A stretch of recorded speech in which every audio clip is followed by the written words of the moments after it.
Assalamualaikum warahmatullahi wabarakatuh. Dengan nama Allah yang Maha Pengasih lagi Maha Penyayang, yang Maha Baik, Maha Sempurna selama-lamanya, yang tidak ada kekurangan walaupun sebesar zarah. Subhanallah, Maha Suci Allah daripada sesuatu yang kurang. Dan Dia lah Allah yang Maha Berkuasa, Maha Sempurna, kekal abadi selama-lamanya. Tuan-tuan, muslimin muslimat yang dirahmati Allah sekalian. InsyaAllah pada pagi ini mudah-mudahan saya bertawasul dengan Fatah At-Tamimi, guru mursyid saya, Wazir Al-Mahdi. Saya bertawasul dengan Imamul Mahdi yang sebenar. Saya bertawasul dengan Rasulullah sallallahu alaihi wasallam.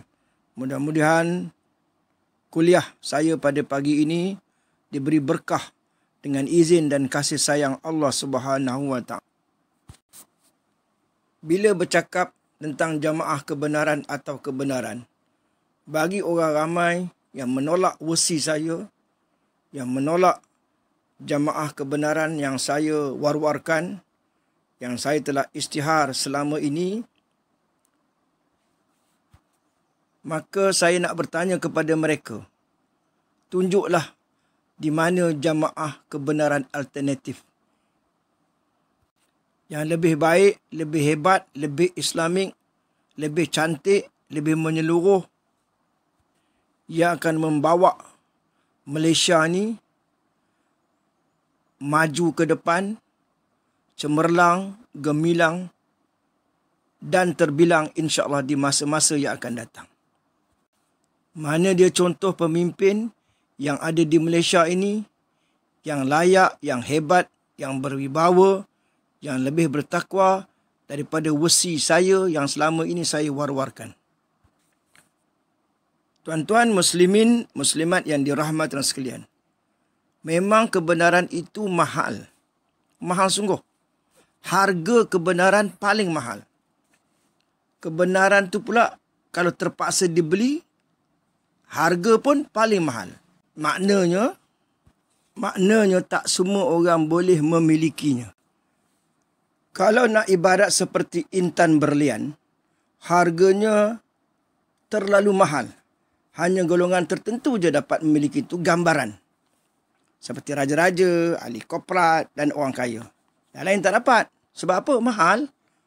Sangat mahal, bahkan paling mahal. Itu gambaran kebenaran.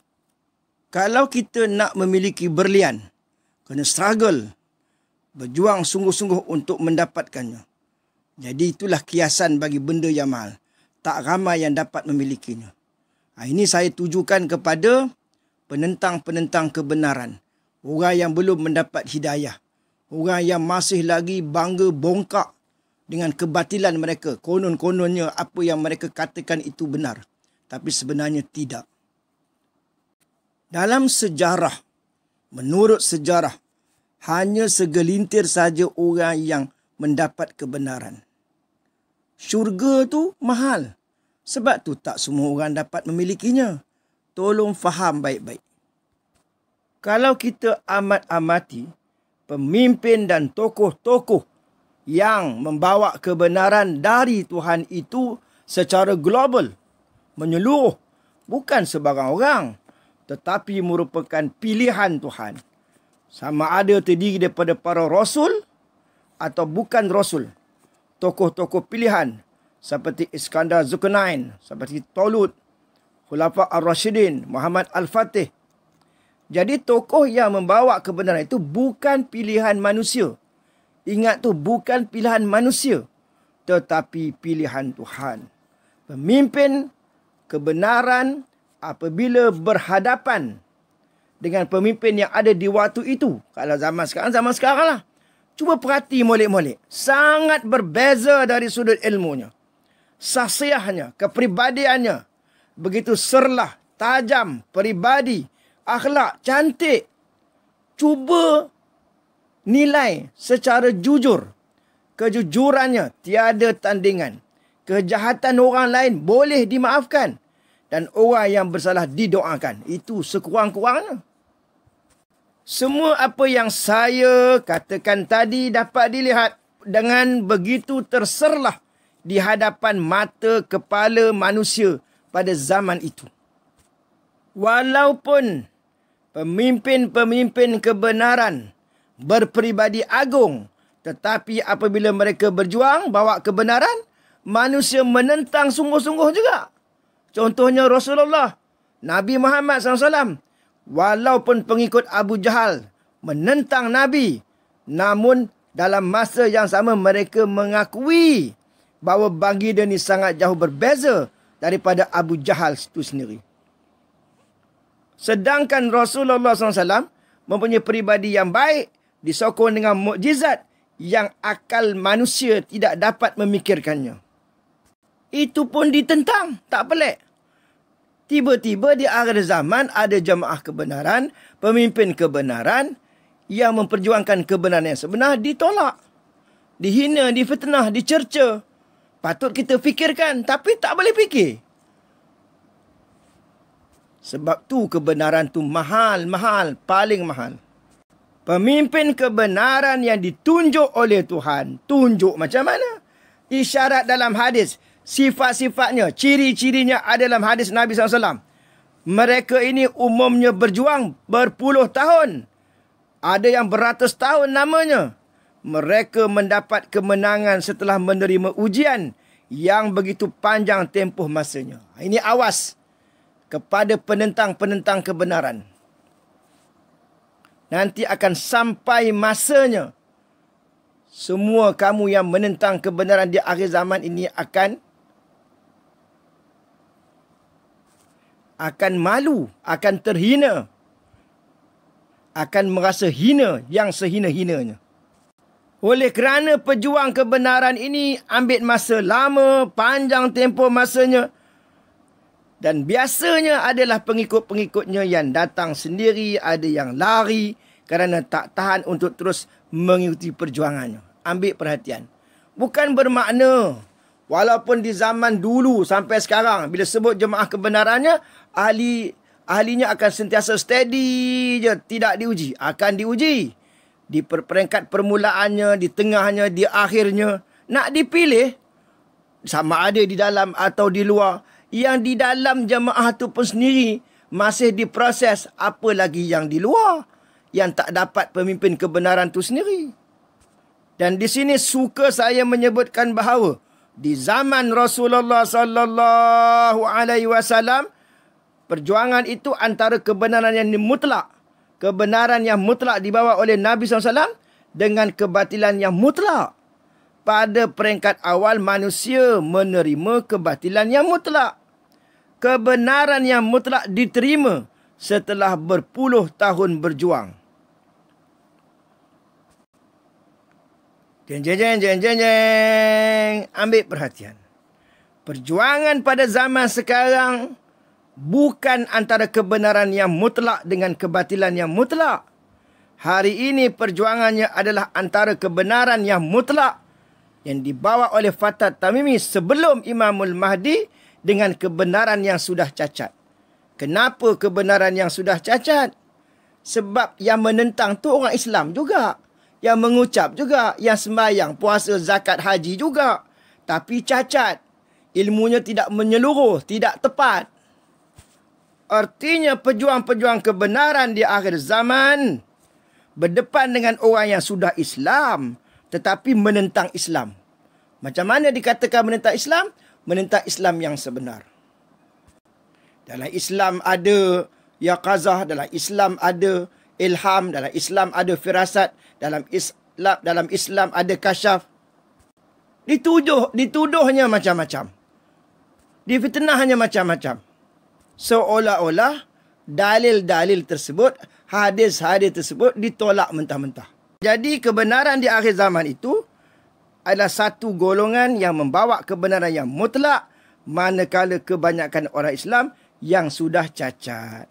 Sama nak akidahnya dah cacat, tak faham konsep ketuhanan secara mendalam dan tinggi meluas. Jadi mereka ini memperjuangkan kebenaran yang cacat atas nama Islam. Tapi banyak yang tak betul dalam diri orang.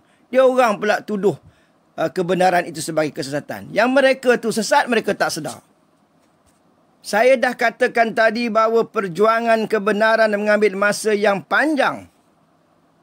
Fatah At-Tamimi sendiri mengambil masa lebih 40 tahun berjuang sejak tahun 1968. Dan sehingga sekarang masih belum lagi mendapat kebenaran yang mutlak. Kawan-kawan pun, ahli-ahli pun senantiasa bertukar ganti. Baru sekarang inilah tahun 2022 sekarang ni baru mendapat bayangan menuju kemenangan. Sudah ada jamaah ini di persada dunia mengembangkan dakwah, akhlak dan tarbiyah. Itu pun setelah lebih 40 tahun berlalu. Kalau Allah Subhanahu wa taala tidak pimpin, tidak jaga, pasti tidak mampu. Allah Subhanahu wa taala telah menjadikan akhir zaman ni bermula dari tahun 1401 Hijrah. Sekarang 1443 Hijrah. Sudah masuk ke pertengahan kurun. Jadi mujadid berperanan di awal kurun sampai ke pertengahan kurun. Sebenarnya ini semua adalah janji. Ada janji dari Allah, iaitu Islam akan kembali gemilang kali kedua. Menjadi empire. Bermula dari timur. Malaysia ni. Bumi bertuah. Jadi orang kata Malaysia ni ada apa? Tengok tentera, tengok ekonomi, tengok rakyat, tengok bangsa Melayu. Jadi yang kita tengok tu orang yang lemah. Yang fasik. Tapi yang nak membangunkan Islam ini, orang yang bertakwa. Kita tak katalah kita ni bertakwa. Saya tak katalah saya ni bertakwa. Tapi kita semua sekarang ni kena berusaha untuk menjadi orang yang bertakwa. Yang selamat insya-Allah. Jadi nak bagi tahu Islam ni, perjuangan akhir zaman ni telah bermula di awal tahun 1401 Hijrah. Bermula awal kurun lagi. Dan bila saya sebut Imamul Mahdi, orang dah kenal, ribut. Bukan setakat netizen orang biasa, ulama-ulama pun macam terkejut. Seolah-olahnya Imam Mahdi tak boleh kita kenal. Langsung tak boleh kenal. Sedangkan Nabi Muhammad SAW dah bagi tahu ciri-ciri dia, sifat-sifat dia, kepribadiannya. Jadi bila ada orang yang mengetahui, mendapat tahu, kenal akan dia, kita terkejut, heran. Terus kita jump into conclusion, kita kata sesat pula dah. Cara berfikir yang sangat salah sebenarnya. Bukan rakyat biasa saja. Dengan ustaz-ustaz, dengan ulama'-ulama'nya boleh seleweng sampai macam tu. Sebab sejauh yang saya tahu, jarang sungguh nak orang-orang yang jujur, kalau yang benar-benar jujur, nak mengkaji Imamul Mahdi, nak menjadikan perjuangan, nak bersama dengan Imamul Mahdi, tentulah dia akan ikhlas, tawaduk, merendah diri, bersungguh-sungguh mencari dalil, hujah. Tapi ni dah buat biasa-biasa je. Apa yang diperkatakan oleh Fatah At-Tamimi tentang Imamul Mahdi, kita tak cakna, tak peka, tak kaji. Kita rasa itu benda yang tak betul. Terus tolak tu. Tak kaji langsung lah. Dan bila saya acap kali bagi tahu Imam Mahdi tu gaib, Imam Mahdi tu gaib, orang dikata Syiah pula dah. Bila kita kata tak Syiah, Syiah lah tu. Pendeknya, cara berfikir tu lemah sangat. Syiah dah totally kita dah tolak dah wasi tu. Akidah pun dah rosak. Kita ni wasi ahli sunnah wal jamaah. Bagi yang mengatakan Imam Mahdi tu tak gaib, kita tanya dia mana dia? Oh adalah, tapi entah di mana lah. Adalah disembunyikan. Pasal apa macam tu pula? Jadi Imam Mahdi yang wasi Fatah At-Tamimi dah bagi tahu tarikh lahirnya, asal mana, negeri mana, makamnya, adik-beradiknya, sejarahnya, semua dah komplit. Tak mau percaya, tolak mentah-mentah. Ilmu tauhid pun tak mendalam, lebih kurang je. Tak faham. Bila kita kata wali ni ada karamah bagian-bagian, tak percaya pula. Sebenarnya, zahir nampak macam biasa menolak, tapi sebenarnya menolak kekuasaan Allah Subhanahu wa taala. Jadi bila kita kata Imam Mahdi ni gaib, jadi dia berkursus. Wah, kita pun terkejut pula menatap kursus. Dia takkanlah Imam Mahdi ni gaib duduk kat mana terus duduk termenung begitu, duduk saja, tidur saja. Jadi dia mendapat ilmu, adalah ilmu alamnya. Jadi kita ni bila dengar satu istilah kata-kata ni mudah terkejut, mudah fobia, mudah trauma. Padahal ilmu pun tak faham tara mana, tak tinggi tara mana pun. Sebab itu dikatakan zaman Dajjal nanti, tentera-tentera Imamul Mahdi ni, walaupun tak makan nasi, tak makan bubur, tapi boleh kenyang dengan zikir, dengan tasbih, dengan tahmid. Sebab yang nak bagi kenyang tu bukan benda tu, tapi Allah Subhanahu Wa Taala. Jadi orang yang duduk di alam ghaib ini, makanannya wirid, zikir, baca Al-Quran, kita terkejut lagi. Cara kita ni fikir cara Yahudi. Cara orang yang bertuhankan akal. Kalau kursus kita ni adalah makanan, minuman tu taraf kita. Sebab itu saya cabar tuan-tuan, apa yang Fatah Tamimi bagi tahu bahawa Imamul Mahdi itu telah lahir 1259 Hijrah di Wonosobo. Kaji, jangan melatah. Kaji, sabar, nilaikan. Sebab yang tuan-tuan punya versi pun tak ada. Blur, kabur. Tak nampak jemaahnya, tak nampak kerja buatnya pun tak nampak.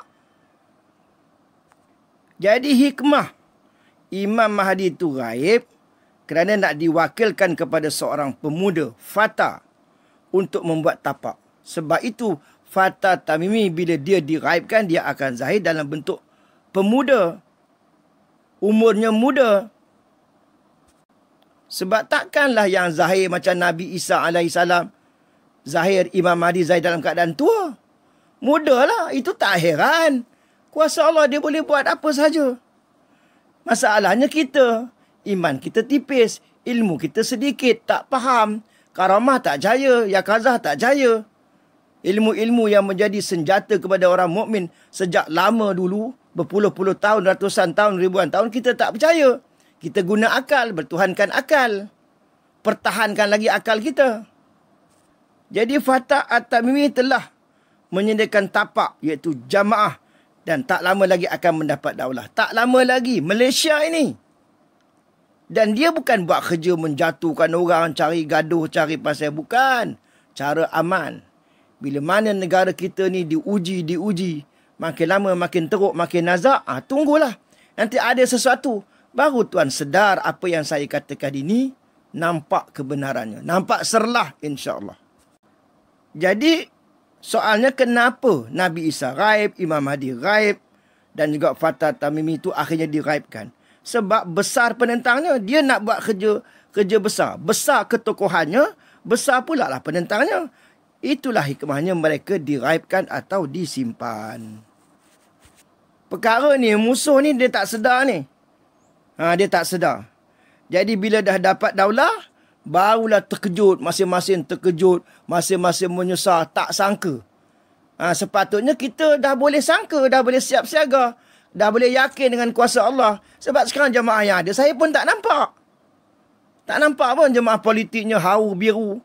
Keadaan pemimpin yang ada sekarang ni macam mana? Subhanallah. Kita pun malah nak ulah lebih-lebih. Tapi tuan-tuan boleh nilai sendiri. Jadi apabila dah dapat daulah, musuh-musuh terkejut.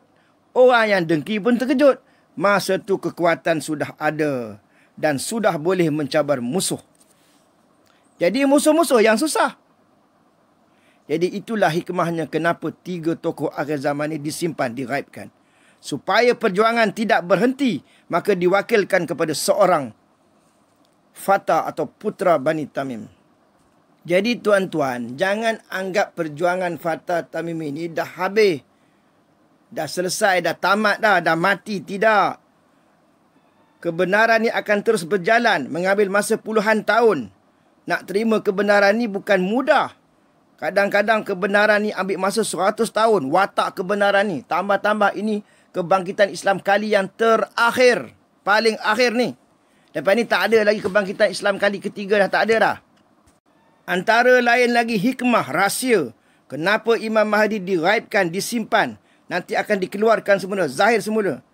Sebab sebelum dia dikeluarkan, ada seorang pemimpin, Fatah At-Tamimi, yang diwakilkan kepadanya untuk berjuang mengikut sistem Imam Mahdi. Sekarang ni, tuan-tuan tahu Jamaah Fatah At-Tamimi ni buat sistem. Mana ada NGO, parti-parti politik buat sistem macam Fatah At-Tamimi? Ada ke? Tak ada lah. Tapi dia seorang yang ada. Yang buat sistem ketuhanan, sistem Islam tulen, tajdid pula tu. Maju pula tu. Seluruh dunia pula tu, global pula tu. Atas nama Islam, ekonomi Islam, semuanya Islam, projek Islam. Berakhlak, berdisiplin. Yang kita ni, duk kutuk sana, kutuk sini, mengumpat sana, mengumpat sini, terhegel sana, terhegel sini. Apa pencapaian kita? Mana tokoh kita? Saya nak bagi bukti lagi. Rasulullah SAW yang merupakan seorang Rasul, kebesarannya entah berapa ratus kali ganda daripada Imam Mahdi, ada mukjizat, sahsiahnya hebat, wibawanya, akhlaknya terselah. Tapi itu pun tidak mudah. Tidak mudah orang menerimanya. Jadi sebelum Imamul Mahdi lahir, perlunya ada seorang pemimpin yang menjadi takbut kapal penarik, atau seorang yang ada wibawa, orang yang sudah yakin dengan kata-katanya. Jadi apabila dia berkata bahawa itu Imam Mahdi, bila Zahir Fatah At-Tamimi dia kata itu Imam Mahdi, orang akan terima dan mengikutnya. Sebab apa? Sebab ada wibawa, dah ada kuasa. Nanti putera Bani Tamim ini akan berpengaruh di Asia. Asia pun akan bersatu. Setelah mendapat daulah, maka apabila Imam Mahdi zahir, lalu diisyarkan bahawa dialah Imam Mahdi, ramai orang akan menerimanya. Bagi versi lain, oh Imam Mahdi bermati-matian. Oh tidak gaib lah dia, entah mana nyoroknya, entah mana-mana lah versinya. Yakin pula tu, subhanallah. Jadi peranan Imam Mahdi itulah yang paling besar sebagai khalifah memerintah dunia ni. Tapi sebelumnya adanya putera Bani Tamim. Walaupun kecil, tidak disebut secara meluas, tetapi peranannya besar. Jadi hari ini kita melihat tokoh-tokoh, ulama, da'i-da'i, ustaz hanya menyebut Imam Mahdi saja. Yang Fatah At-Tamimi tak sebut ataupun tak jelas, sebut sedikit saja. Tetapi bagi ahli-ahli jamaah kebenaran, dia orang dah dengar daripada A sampai Z, daripada Fatah At-Tamimi itu sendiri. Jadi tak heranlah bagi orang yang tak kenal Fatah At-Tamimi, tak pernah masuk jamaah, tahunya ikut ini kata ulama, kata mufti, terus beriman terus. Kita tak tahu ke ini akhir zaman, zaman fitnah. Tabayunlah dulu, periksalah dulu, ceklah dulu. Soal jawablah dulu, bincanglah dulu. Jadi yang akan mengenalkan Imam Mahdi ialah putera Bani Tamim. Yang akan mengenalkan Nabi Isa pula adalah Imam Mahdi. Barulah orang boleh menerimanya. Sebab apa? Sudah ada wibawa. Orang dah kenal. Oh, Fatah At-Tamimi bukan kenal saja, dah dapat kuasa lagi. Malang 1000 kali malang, ada pula pihak yang mengatakan Imam Mahdi tu lambat lagi, 1000 tahun lagi. Ini ilmu tak ada lah. Yang percaya tak ambil pusing, tak peduli, nak menunggu saja kelahirannya, barulah diterima dan diikuti. Itulah jawapan kebanyakan para ulama yang ada sekarang. Sebenarnya bila Imam Mahdi zahir saja, sebenarnya dah ada jemaah, dah ada pemimpin, dah sudah diberitahu bagaimana syarat-syaratnya nak menjadi pengikutnya. Jangan tuan-tuan ingat apabila Imam Mahdi datang, pengikutnya orang alim, ulama-ulama, ustaz-ustaz, da'i-da'i. Belum tentu lagi. Sebab sekarang, kenapa belum tentu? Sebab ini akhir zaman. Penyakit orang-orang alim ni, kalau dia tidak benar-benar ikhlas, dia terbalik. Dia pula akan menyokong kebatilan. Tuan-tuan boleh tengoklah dalam negara kita sendiri, insya-Allah. Jadi nasihat saya kepada orang yang dah percaya kepada Imam Mahdi ni, jangan pula tak tahu nak berjuang. Sedangkan kalau kita berada dalam perjuangannya, Maknanya jamaah Fatah Tamimi itu adalah jamaah Imamul Mahdi sebenar-benarnya. Jangan tak yakin. Kita kena pandang besar. Jadi bukan setakat wang ringgit tetapi nyawa pun sanggup diserahkan. Kerana apa? Kerana itulah jalan kita mendapat keredaan Allah. Menyokong, membantu kebenaran. Jadi kalau orang yang dah yakin dengan Imam Mahdi, duk pandang besar duit, pandang reta, pandang kepentingan diri, susahlah. Takut-takut nanti Allah ubah hati kita jadi benci dengan kebenaran. Dan Allah boleh gantikan dengan orang lain. Jadi harap perkara ini kita kena ambil serius. Bagi orang yang dah yakin dengan Fatah Tamimi, dengan Imam Mahdi, yang sudah berada di kapal Imam Mahdi, sepatutnya bersyukur sangat-sangat kepada Allah dengan cara berkorban habis-habisan kerana mahalnya kebenaran. Kalau orang yang dah tahu, dah sedar Imam Mahdi ni akan datang, masih acuh tak acuh lagi, betapalah orang yang tak tahu. Memanglah saya dah bagi tahu tadi, perjuangan ni mahal. Ada ujian banyak. Antaranya ujian masalah rumah tangga. Kadang perjuangan boleh tersekat. Macam-macam lagi lah. Ujian sakit, ujian kewangan, peribadi, hal anak, hal isteri, hal fitnah. Orang umpat kita dicerca, dimalukan, diaibkan, dituduh, difitnah. Macam-macam. Jadi ingatlah kepada sesiapa sahaja yang sudah yakin dengan Imam Mahdi, lebih-lebih yang sudah berada dalam kapal Imamul Mahdi bersama jamaah Fatah Tamimi. Jangan kita bersikap acuh tak acuh. Jadi orang dah yakin dengan akan kedatangan Fatah Tamimi, kedatangan Imam Mahdi, jangan tak tahu apa yang harus dilakukan. Masih teragak-ragak. Jadi kita kena taubat. Baiki diri. Itu senjata yang paling tajam tu. Taubat nasuha. Baiki diri. Ikhlaskan amalan. Tidak rasa berbuat. Bersandar kepada keberkatan pemimpin. Kita tak ada kuasa. Kita tak boleh buat. Apa pun tak boleh buat. Kecuali dengan izin Allah, berkat pemimpin. Kita ni zero. Senantiasa zero. Kena rasa begitu. Tak rasa baik. Tak rasa lebih baik daripada orang lain. Kesimpulannya, di Malaysia ini khususnya tahun 2022, ni bulan Februari, dan akan sampailah nanti ke penghujungnya Disember 2022. InsyaAllah ujian akan datang lagi. Bahana, masalah, berbagai-bagai masalah akan dihadapkan kepada kita. Hikmahnya supaya kita semua ini boleh sedar siapa diri kita yang banyak kelemahan, banyak kekurangan, banyak aib, banyak dosa ni. Untuk kita sama-sama bertaubat. Jadi kalau kita benar-benar telah memiliki hati seorang wali yang dilayakkan dengan rahmat dan kasih sayang Allah Subhanahu Wa Taala, maka insya-Allah tidak lama, boleh jadi hujung tahun ini, boleh jadi tahun depan, boleh jadi, tidak mustahil, harus kedatangan kezahiran Fatah At-Tamimi. Sebenarnya tak ada pemimpin lain dah, wallahi. Ini bukan cerita kartun, ini bukan cerita ta'asub. Selepas ini saya akan buat satu kuliah, iaitu tentang ta'asub dan fanatik, seperti yang dituduh oleh golongan Wahabi atau golongan orang yang tak faham Islam. Dia orang kata jangan kita fanatik, jangan kita ta'asub.